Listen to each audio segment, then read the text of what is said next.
বাংলাদেশের পলিটিশিয়ানদের মধ্যে এমন সুদর্শন আর কেউ আছে কিনা আমার জানা নাই।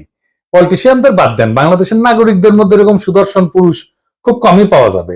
ওনার বয়স মনে হয় 62-63 এরকম হবে, কিন্তু দারুণ রিজু একহারা ফিগার, দারুণ ফ্যাশন সচেতন, পাঞ্জাবির উপরে যে কোটিটা পরেন না সেটা খুব এক্সক্লুসিভ করে, মনে হয় উনি ডিজাইন করেছেন, আর কোথাও দেখবেন না, নিজে ডিজাইন করেছেন। আমি শিওর ভবিষ্যতে সালাউদ্দিন কোটি হিসেবে এটা পরিচিতি পাইতে পারে। এগুলো তো গেল প্রশংসার দিক, উনি রূপালী পর্দার সেলিব্রিটি হইলে এই কথাগুলো এনাফ ছিল, কিন্তু উনি রাজনীতিবিদ, বাংলাদেশের প্রধান দলের বলা যায় দ্বিতীয় প্রধান রাজনৈতিক ব্যক্তি। তাই উনার যে কোনো আচরণ, যে কোনো ইতিহাস আমরা একদম মাইক্রোস্কোপের নিচে ফেলা দেখব, আমরা উনার সাম্প্রতিক ঔদ্ধত্য নিয়ে শুরু করতে পারি। দেখেন, একটু লক্ষ্য করেন, সিনিয়রদের প্রতি ওনার ন্যূনতম একটা সম্মান বোধ নাই। এখনই যে দলের মহা কিছু হয়ে গেছে, মঈন খানকে বক্তব্য দিতে থামাই দিল। পদত্যাগের ব্যাপারে আমরা লিখিত বক্তব্যে জানিয়েছি, আগেও জানিয়েছি, নিরাপত্তা উপদেষ্টা এবং আর দুইজন ছাত্র উপদেষ্টা যাদের কারণ আগেও জানিয়েছি, নিরাপত্তা উপদেষ্টা এবং আর দুইজন ছাত্র উপদেষ্টা যাদের কারণ আগেও জানিয়েছি, নিরাপত্তা উপদেষ্টা এবং আর দুইজন ছাত্র উপদেষ্টা যাদের কারণ। তারপরে মঈন খান বক্তব্য দিচ্ছেন, এটা ওনার সহ্য হইল না, উনি চলে গেছেন। দেখেছেন, দেখেন যে তিনটি বিষয় নিয়ে আমরা কথা বলেছি আপনারা শুনেছেন, সংস্কার, বিচার এবং নির্বাচন। আমরা স্পষ্ট ভাষায় বলেছি যে ওনার নিজের দলের সিনিয়রদের যিনি সম্মান দেন না, উনি দেশের সাধারণ মানুষকে সম্মান দিবেন কিভাবে? আবার ওনার বক্তব্যের টোন দেখেন, মনে হয় ধমকায় ধমকায় কথা বলতেছেন। নিরাপত্তা উপদেষ্টা এবং আর দুইজন ছাত্র উপদেষ্টা যাদের কারণে এই সরকারের নিরপেক্ষতা ক্ষুণ্ণ হচ্ছে, তাদেরকে বাদ দেওয়ার জন্য আমরা আজকেও লিখিত বক্তব্য আমরা দিয়েছি। সেই আশ্বাস ওনারা দেখবেন, আমরা আমাদের বক্তব্য দিয়েছি। আবার পাশাপাশি আমির খসরু মাহমুদের বক্তব্য দেখেন, নম্র বিনয়ী ভাবে বলতেছেন, তাই না? দেখেন, আমি একটু বলি, এখন আমি একটু বলি মূলত সংস্কার এবং বিচার, নির্বাচন, এই তিনটার উপর আলোচনা হয়েছে।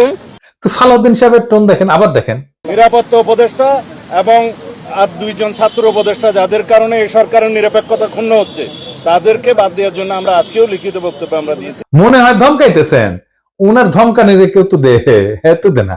হ্যাঁ, সে বলে চুপপুরে সরাইলে সাংবিধানিক সংকট তৈরি হবে, আর প্রফেসর ইউনূস পদত্যাগ করলে জাতি নাকি বিকল্প বেছে নেবে।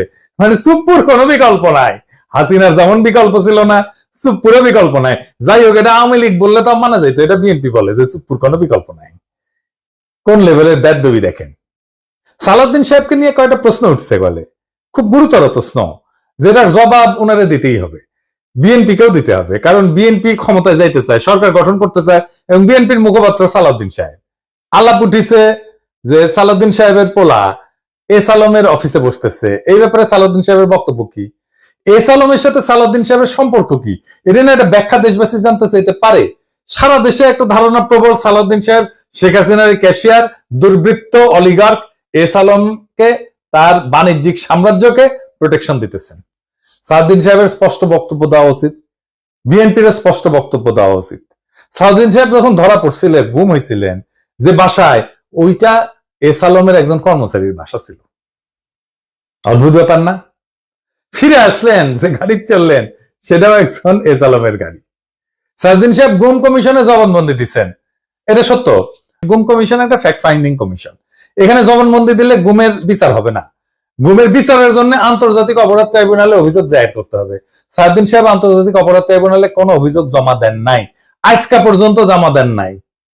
এটা নিয়ে ইলিয়াস বলছিল, ইলিয়াসকে কি গালাগালি সবাই, ইলিয়াস তো ভুল বলে নাই। সালাউদ্দিন সাহেবের গুমের বিচার হোক, উনি ট্রাইব্যুনালে অভিযোগ দায়ের করেন, উনি কেন করেন নাই এখনো পর্যন্ত অভিযোগ দায়ের, এই প্রশ্ন ওনাকে করাই যায়, এবং রাজনৈতিক নেতা হিসেবে এটার জবাব ওনাকে দিতেই হবে।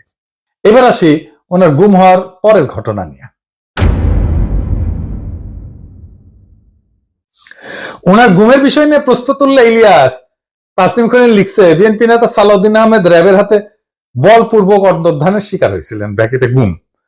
বিএসএফ এর মাধ্যমে তাকে বর্ডার ক্রস করে Indian national investigation agency NIA এর হাতে তুলে দেওয়া হয়।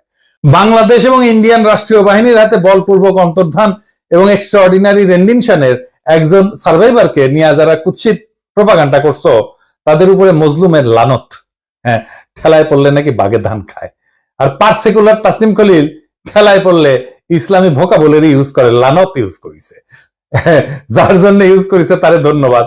ইলিয়াসের কারণে হাজার হোক, লানত শব্দটা তো ইউজ করেছে।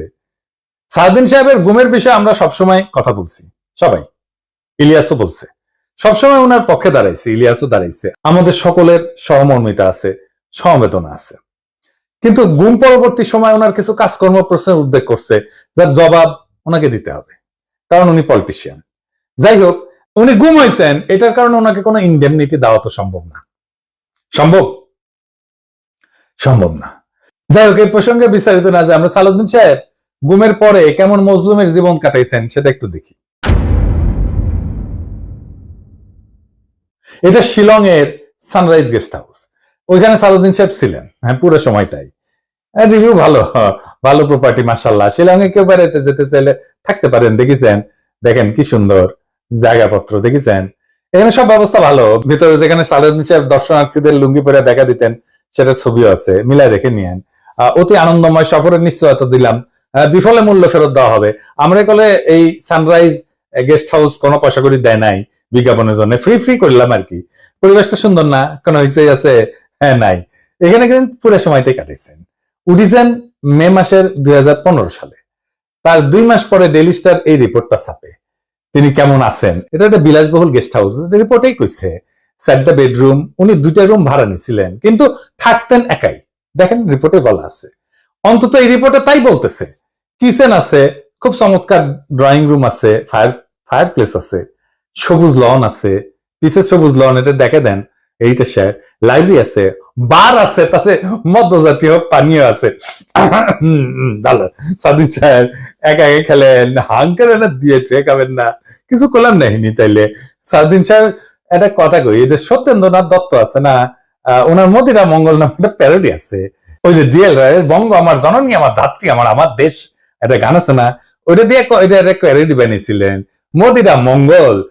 উনি কইছিলেন, মদ্য আমার, পানীয় আমার, শরাব আমার পেগ, কেন কোম্পানির নজর দিল গো, কেন হলো গো ডিউটি পেগ, মানে ডিউটি বেড়ে গেছিল। তো উনি মনের দুঃখে এই প্যারোডি লিখেছিলেন। তারপরে লিখেছেন, নিরামিষে যকৃতটা শুধু বৈরাগী সম করিছে শেখ, রাগ্গি আমার, মাগ্গি আমার, ভাগ্যি আমার পেগ। হ্যাঁ, আপনাদের প্রিয় রঠা মানে রবি ঠাকুর, মানে বিএনপির প্রিয়। তো রবি ঠাকুরের একটা গান বলি আর কি, আপনারা নাকি রবি ঠাকুরের গানকে জাতীয় সঙ্গীত বানাইতে পারিয়া কৃতজ্ঞ, সেজন্য ওনার একটা না বললে কেনকা করে হয়। ওরা শ্রীকুমার সভা এরা লেখা আছে, ওরা অক্ষয় বলে একজন চরিত্র আছে, ওই গাইতেছে, ওই গাইছে কি জানেন, অভয় দাও তো বলি আমার উইস্কি, মানে ইচ্ছা, অভয় দাও তো বলি আমার উইস্কি, 100 টাকা সোডার জলে বাকি 3 পোয়া হুইস্কি। হ্যাঁ, আমাকে না একবার খাওয়ায় না সারাদিন, 100 টাকা সোডার জলে বাকি 3 পোয়া হুইস্কি খাওয়ায়, এটা আমার উইশ থাকলো আপনার কাছে। পুরা বাংলাটা নিজে তো ভাড়া করেছিলেন, তো বাংলাদেশি টাকায় কত, 1.5 লাখ টাকা মাসে। আমার একজন পার্সোনাল অ্যাসিস্ট্যান্ট ছিল, ম্যানেজার ছিল, 2জন কেয়ারটেকার ছিল, 2জন মালি ছিল, একটা হাইলি সিকিউরিড এরিয়া, কাছেই এয়ারফোর্সের অফিস, আর কয়া হয়েছে একটা গোয়েন্দা সংস্থার অফিস। আমরা ধারণা করি এটা রয়্যাল অফিস। কে রাখলো ওখানে ওনাকে?